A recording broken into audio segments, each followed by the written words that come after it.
We're driving the 2023 Toyota Camry. Let's try that again. We're driving the 2023 Toyota Camry. Coming up, I'm going to tell you why this Camry is cooler than your car. But first, information explosion.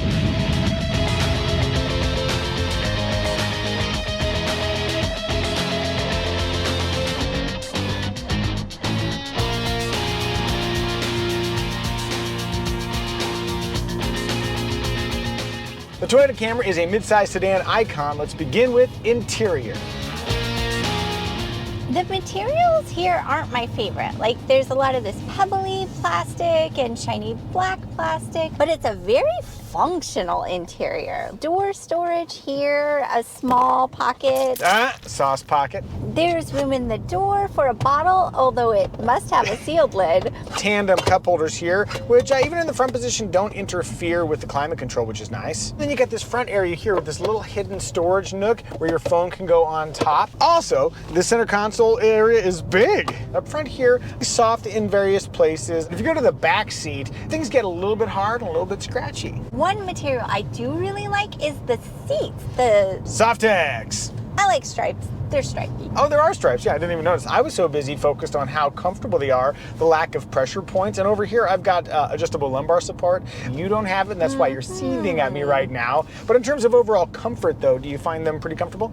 I do find them comfortable. Behind my preferred front seat position, knee room is generous. My headroom is fine. The middle position, things get a little bit tighter naturally, and there is a center hump to contend with. But overall, the rear passenger space, I think, is quite good. Behind that, 15.1 cubic feet of cargo space, not largest in class, but certainly usable. And then you've got a standard 60-40 split fold seat situation, although that is not a flat transition.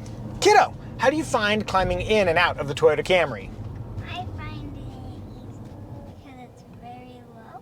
Cool, although I do have one complaint on your behalf. This particular Camry does not have rear vents. It is an optional feature, and really, that ought to be standard by now. And what about getting the booster seat installed? The latch points are covered with plastic covers, which are removable, which is great, except that might make them easy to lose, but the booster snaps in super easy.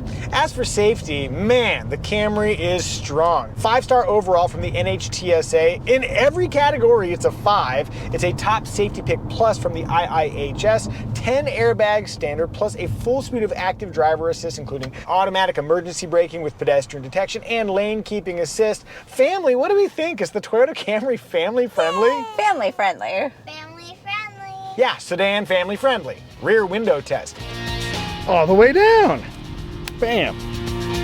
Armrest test. Driving in a comfortable 8-4 if I were driving right now. Maybe these could be a little bit further inboard, but I'm not having too much difficulty putting my elbows in place with my hand on the steering wheel, and I like that they're relatively even height. Also, good squish factor both inboard and outboard, and I like that there's no stitching on the edge here that would abrade my delicate elbow skin. I'm gonna go 85% inboard, 85% outboard. Hey, would you like to see more videos like this where we sit at a light and eventually talk about driving a car? Oh, it's happening, I'm driving a car.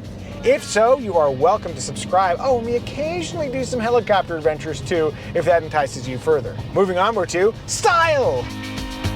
My expectations, I think, were low based on the name Camry because my grandparents loved Camrys, right? Oh, everyone's grandparents love Camry, sweetie. So it was sportier than I was expecting. You just got Nightshaded. The Nightshade trim that we're driving here has these cool bronze wheels, that kind of like matte bronze finish. You got dark exterior badging, and it really does add a little something. Not a lot of something, but a little something to the Camry. I think the part I like the best is the side. There's a lot of interesting body lines, almost like a little fender flare. Yeah, okay. Sure. I have no additional style thoughts. I think if you look very closely, you can find parts that seem a little bit interesting, but overall the effect is very Camry-like. But I do love those bronze wheels. Oh, sweet 19 inches. What do you think of the Toyota Camry style? Do you like it? Do you dislike it? Tell us in the comments section. Moving onward to In Motion. Very quickly, let me thank the sponsor for today's video, Flying Eye Sunglasses. They're made of a material called Braziliamide that is patented. Why is that important? Here's what happens when you bend flying eyes. And then here's what happens when you bend not flying eyes. Those are my old glasses. I destroyed them. If you've ever sat on your sunglasses or dropped your sunglasses, that bendability might really come in handy. And you can drop them out of the helicopter, but don't try to. That's true, we did drop them out of a helicopter and they survived just fine. If you would appreciate aviation grade eyewear, whether you live a lifestyle that's active and sexy, or you also fly helicopters, click the link in the description below, use the promo code Micah, and you can save 10% on flying eyes. We got a bump here, and it feels smooth, even rolling on these 19-inch wheels. This is a Camry High Point. We've got comfortable ride quality. At higher speeds, it can get a little bit noisy in the interior, but overall, as far as like a cruiser is concerned, it's a very comfortable vehicle to occupy. Steering it around, I'm not feeling a ton of emotion. Let's enter this left-hander with a little bit of gusto. It's not a fun car to steer, but it gets around the corner agreeably enough, which I think is appropriate for people who are buying a Camry. Yeah, it's fine. Snack bag throwingly fine. Ooh. One of the advantages of driving a sedan versus, let's say, an SUV is it's a little bit smaller, a little more maneuverable. Let's check out the turning circle. Hey, that was a really easy U-turn. As you may have noticed in the beginning of the information explosion, we're driving the hybrid version, floored from a stop. Whee! Little chirp of the tires, strong pull, and it just kind of keeps on pulling. I like the hybrid powertrain. I'm cruising here, now I'm gonna floor it. Whee! Swift reactions, good pull. And one of the challenges with the hybrid is the brakes. It has that kind of classic hybrid sort of spongy touchiness here. Let's see if I can come to a smooth stop. I am trying, and it's like you're trying to let off and it's still creeping, and it's a little bit awkward to come to that smooth limo-like stop. So the brakes aren't my favorite, but I do like the propulsion. The transition between gasoline and electric power is transparent. If I were buying a Camry, I might be tempted to go with the hybrid. That's what I think, but what does Sweetie think? Evie's driving, and I'm going to have you try something real quick. Can you push the EV button down here and see if it'll actually go into EV mode? Ooh, I've never done. It did it! Okay, Yes. Let's see how far. Now just drive away, like maybe slowly, see if you can keep it in EV mode for a little bit. Take to the right. 12 miles an hour too fast, but it worked. Yeah, if you needed to creep in late at night because you were out carousing or whatever it is you do, then that would be a way to sneak on in. You really know my lifestyle. How do you find steering at first? Does it feel pretty easy to drive? It does. Helpful if I was turning. You're weaving. You're weaving.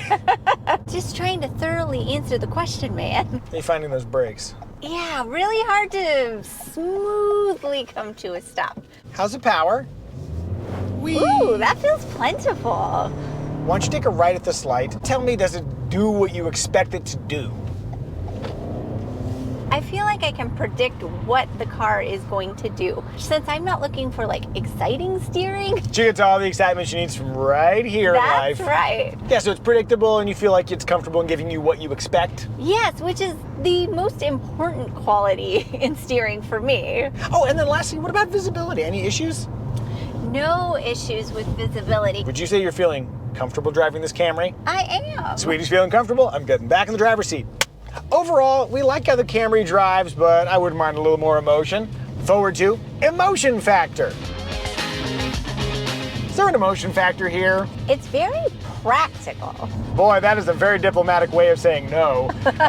I think there are versions of the Camry that have some elements of emotion in them. The TRD is an interesting one. I think in the Nightshade version, you might feel like there's a little bit more visual sass and that's more emotive. But I don't really think driver emotion and like stylistic emotion are strong components of the Camry experience. But hey, maybe I'm wrong. Are you feeling emotionally drawn to buy a Toyota Camry of your very own? If you are, click the Kelley Blue Book pricing link in the description below to learn what your current car is worth and what you should spend on a Camry.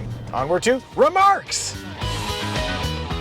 In the beginning of the video, I teased that I was going to tell you how this Camry is cooler than your car. Here's how. We're driving the hybrid version. It's got about a $2,400 premium over the base 4-cylinder engine. The average driver in America drives 13,500 miles a year. If you were to drive that average distance in the hybrid versus the gasoline engine version, you would pay back, based on $4 per gallon gas prices, your premium for the hybrid in only 3 years, which means everything after that is just money in your pocket. Do you like money?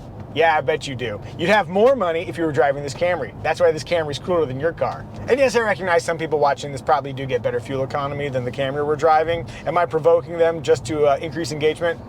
You bet I am. All right, let's talk infotainment. We've got a standard 7-inch screen. There is an optional 9-inch screen. I find this very easy to operate. There are buttons on the side that are very clearly labeled. There's a knob for the tune and the volume. There is a more modern Toyota interface that we've experienced in other vehicles. Let's say the Sequoia, and if you're curious what we thought about the Sequoia, click up here. This is the old style Toyota infotainment interface. Very, very functional, not as modern a looking infotainment as Toyota offers. Now it's time for everybody's favorite segment, the Muzio family smell test. Our daughter doesn't like new car smell, and we know that some people might agree with her. Kiddo, how do you like the smell of the Camry? Is it good, bad, or just okay?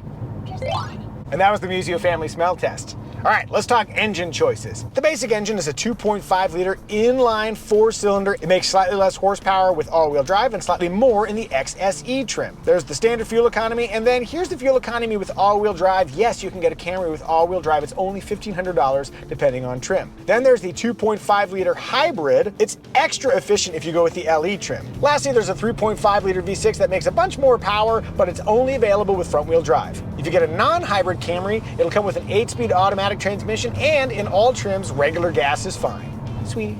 Yeah. Can I give you a trim recommendation? Yep. Our trim recommendation is which Toyota Camry trim will give you the essential features you would regret not getting, but at the lowest possible price. For our trim recommendation, we're going to recommend you go up one level from the base LE trim to the SE trim. It's only about $1,500 more, but it adds nicer trim elements inside and out, upgrades the seats from cloth to faux leather, and it adds automatic climate control. I'd also budget an extra $1,200 for the blind spot monitoring package with Smart Key. Grand total, $29,160. We're driving in 2023. For 2024, no major updates. Man, I'm thinking maybe 2025, a pretty major update's going to come along, and I think Toyota has worked very hard to add some emotion to their lineup. I'm looking for a more emotive next generation Camry. Toyota, don't disappoint me. As for midsize sedan competitors, you got names like the Subaru Legacy, Hyundai Sonata, and the Honda Accord. And if you're curious what we thought about the Honda Accord, click right up here. Did we miss any remarks? If so, tell us in the comment section. Synopsis!